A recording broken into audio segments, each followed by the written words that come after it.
Dear guests, we will be landing shortly.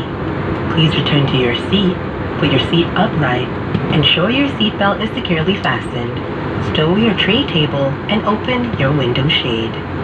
Kindly switch off all your electronic devices or put it in flight mode. Thank you. This is an important safety announcement. Except in case of water landing, removal and bringing of life vests outside the aircraft is a criminal offense and punishable by law.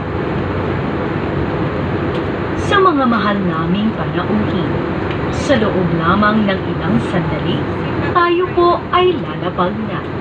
Mangyari lamang na bumalik na sa mga upuan, ituwid ang mga sandalan at ikabit ang seatbelt.